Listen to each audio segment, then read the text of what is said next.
Welcome back. Alison Stuckey here. How do you know when you need this information? You're not crazy, number one. If you're feeling feelings, if you're having feelings, if you're having weird dreams, if you're having strange thoughts, you're not going crazy.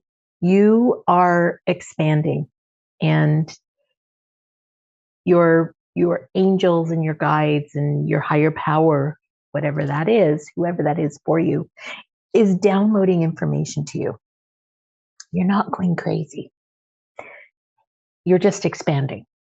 And if you have any sort of spiritual connection to something else, whether it's in traditional religion or you've gone through a personal growth period, personal growth and spiritual growth kind of go together. So if you're doing one, you're going to be doing the other.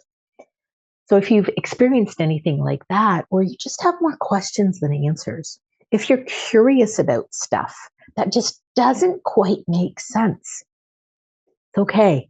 You're in the right place. What do you do first?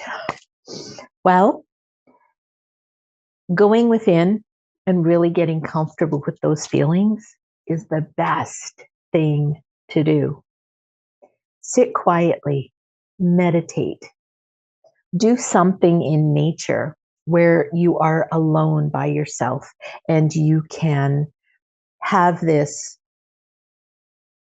introspective view of yourself. It's uncomfortable. We are not used to asking the hard questions of ourselves. We avoid it. We make ourselves busy.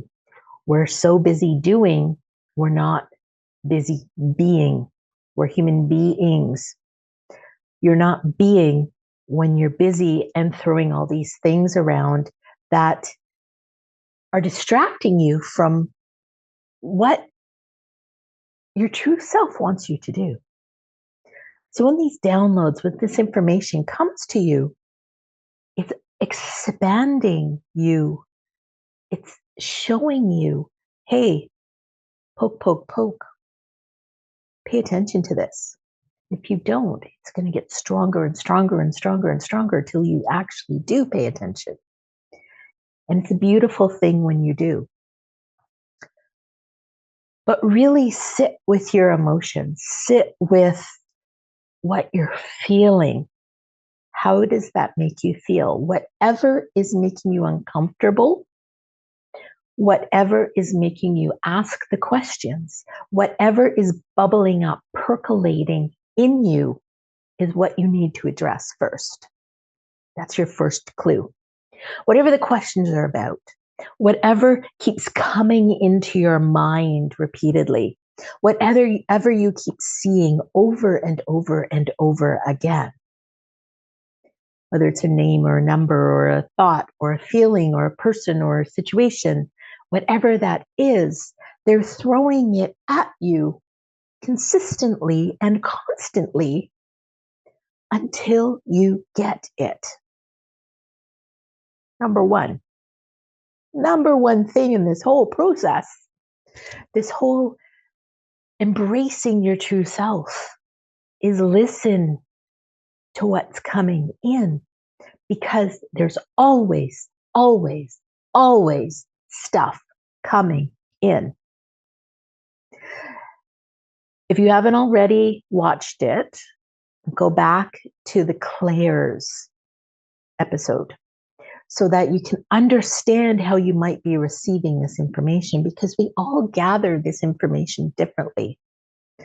But we're constantly being guided and led where we are supposed to be going. Our truth is always the right path. Our guides never lead us astray.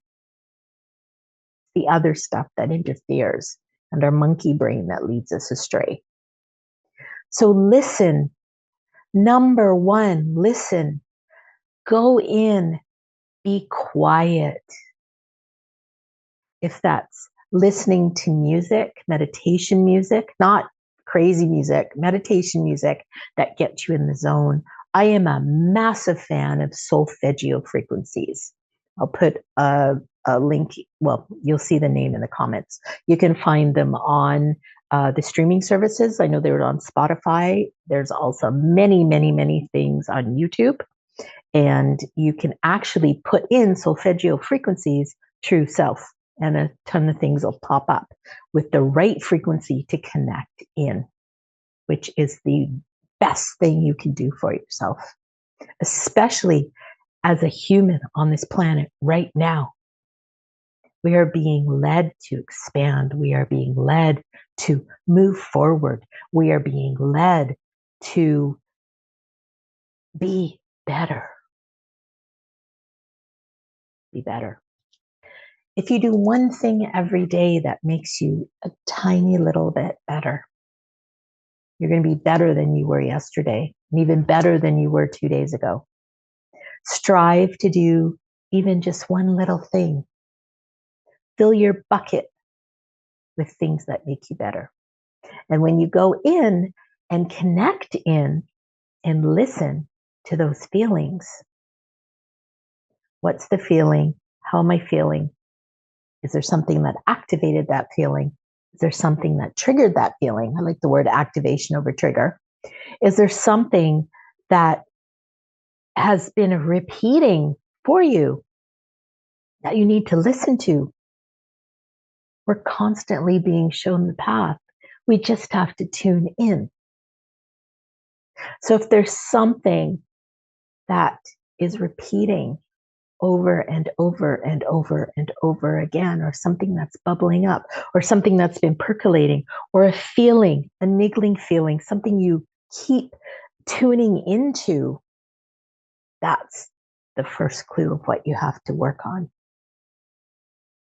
When you go in, be true to yourself, you can really get in tune with your feelings and your emotions. And one of the things that can show you is your energy. What drops your energy? What fuels your energy? The stuff that drops your energy is the stuff that is bubbling up, percolating in us, that is showing us what we need to work on, what we need to release. And quite often there's layers and layers, like an onion, layers of things. But every layer reveals something else. And when you take a layer off, you're better than you were. When you take the next layer off when you're ready, you don't do it all at once. Take one layer off, you settle into that. You're ready to take the next layer off. And if this stuff is from past lives or ancestral that needs clearing, it didn't come in one day. So it's not going to be gone in one session. You don't have to just look at that feeling for one time and boom, magically, poof, gone. Not if it's layered over years and millennia and centuries and decades of stuff. It's deep down in there, and you have to undo it. You have to unravel it. It's a big ball of yarn tangled up. You got to pull the strings to get it untangled. But I promise you, once you do that and you go in, really feel the feelings, sit with it, feel the emotions. You do not have to relive that experience. It's already been lived. You have to process and feel the emotions of it. And when you're willing to do that, lean into them, lean into those emotions, lean into those feelings so that you can process them. You are safe. You are safe here now. You are safe. Those emotions are just passing through. So when you dig them up, when they percolate, when they come to the surface, and you're feeling sad for no reason to feel sad, what is activating it? Did something happen in a past life or ancestrally that you need to clear? That is what we're here to do. Heal this junk, these burdens, this gunk that's stuck in our energetic body. It's time to release it. If you've got stuff, you can feel the emotion, feel the feeling, feel the emotion of it. You are safe. I repeat, I can't repeat this enough. You are safe. It is okay for you to feel that emotion. You do not need to know what happened 500 years ago ancestrally or in a past life. You do not need to know that. You just need to know that you are feeling fear or anger or rage or sadness or grief, whatever the feeling is. You can go in and find a feelings wheel. I think it's called a feelings wheel or emotions wheel. You'll see it on you'll see it on in a search. It's a wheel with tons and tons of emotions because we can't always describe all of our emotions. So look at the wheel, find it, and you will be able to pinpoint what emotion you're feeling. Because rage, anger, anxiety are all in the same place. But there's different layers of all those things. So you might not be able to pinpoint the emotion you're feeling unless you look at a broader spectrum of possible emotions. But I encourage you, when these things bubble up, feel the emotion. You are safe and secure where you are. Ask your angels and guides to help you and transmute that to light and love. We'll go into this a bit more, but that's a starting point. Please reach out if you have any questions. And I encourage you to go back, if you haven't already seen it, back to the clairs episode where I discuss the different clairs of intuition. Because we all have them, we just have to unlock what they are. When you're ready, go forward in peace, love, and joy.